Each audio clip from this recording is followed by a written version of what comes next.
La palabra democracia es de origen griego y significa gobierno del pueblo, gobierno de los demos, que podemos entender como barrios o pequeñas regiones en que se dividía la polis. El primer rasgo que descubrimos en toda democracia es precisamente este: el pueblo es quien gobierna su estado o ciudad. La democracia parte pues de la idea básica de que el pueblo es responsable y está capacitado para autogobernarse. El miedo al pueblo o el menosprecio de su valía es antidemocrático. En el año 508 a.C., Clístenes estableció la primera democracia que se conoce en la historia, la democracia ateniense. Pero fue un poco más tarde cuando esta democracia alcanzó su esplendor. Desde el año 461 hasta el 429, Pericles dominó soberanamente la política ateniense.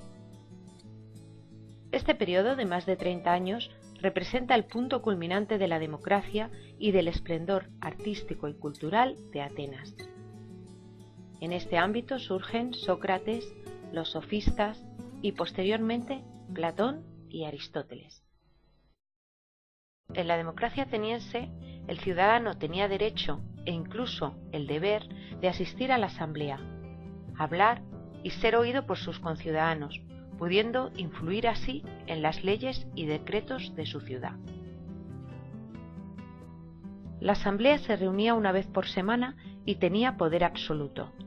Podía condenar a cualquiera a muerte o al ostracismo, que era el exilio por 10 años. Podía revocar las leyes existentes y promulgar otras nuevas. Podía declarar la guerra o firmar la paz.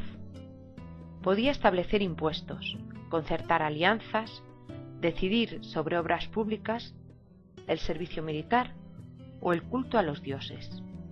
En la asamblea siempre triunfaba la opinión respaldada mayoritariamente por medio del voto.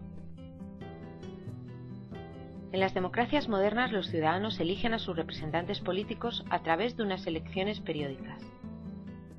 Son los representantes los que pueden debatir sobre las leyes e influir directamente sobre las decisiones políticas. Los ciudadanos modernos tienen derecho a votar, pero no pueden influir directamente sobre las leyes. Por eso, las democracias modernas son democracias indirectas o representativas. Sin embargo, en la antigua Atenas, los ciudadanos podían debatir en la asamblea, representándose a sí mismos, y por tanto tenían un poder directo sobre las leyes y las decisiones políticas. Por eso decimos que la democracia ateniense era una democracia directa o asamblearia. Además de la asamblea, el Estado tenía una serie de órganos y cargos especializados, como la bulé o consejo, 500 ciudadanos que preparaban las sesiones de la asamblea. Los tribunales de justicia, constituidos por 6.000 jueces, y los 10 estrategos, encargados de aplicar las leyes y dirigir los ejércitos. Los estrategos eran elegidos por la asamblea, pero los miembros del consejo o los jueces se decidían por sorteo. Ahora bien, había algunos ciudadanos, agricultores y artesanos, que no podían dedicarse a estos cargos, pues tendrían que abandonar su hacienda y su medio de vida. ¿Cómo solucionar esto? Por medio de las dietas, una especie de subvención equivalente al salario medio de un artesano. El servicio militar por tierra era obligatorio solo para los ciudadanos ricos y la clase alta. Se consideraba que quienes mayores beneficios obtienen del sistema son los que con más justicia han de defenderlo. Los ciudadanos más pobres estaban exentos de esta obligación. Había, sin embargo, un servicio militar voluntario en la flota ateniense que sí estaba remunerado. Actuaba como un enorme subsidio de desempleo entre los ciudadanos más pobres y desasistidos. Todos estos factores, la asamblea, el sorteo de cargos, la introducción de dietas, la posibilidad de alistarse a la flota y cobrar, hicieron que el pueblo ateniense fuera activo políticamente. La política se realizaba deportivamente y no había tantos conflictos sociales como en otras polis griegas.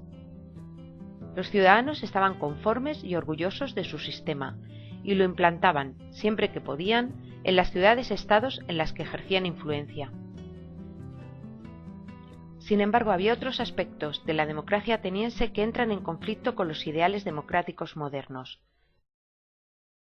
La intensa vida política de que disfrutaban los ciudadanos atenienses, aproximadamente un 20% de la población, era posible gracias a la explotación de la inmensa mayoría de los habitantes de Atenas que no eran ciudadanos, un 80% de la población, esclavos, mujeres y metecos. Las mujeres se ocupaban de las tareas domésticas y de criar a los niños. Cuidaban, alimentaban y vestían a toda la población.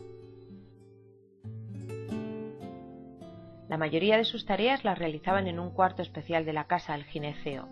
No tenían mucha vida social.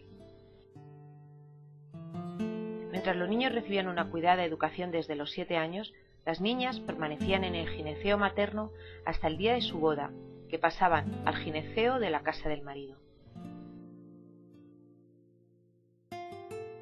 Otro grupo discriminado era el de los esclavos.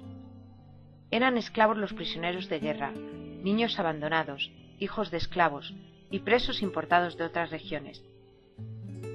Las condiciones de vida de los esclavos eran muy variadas.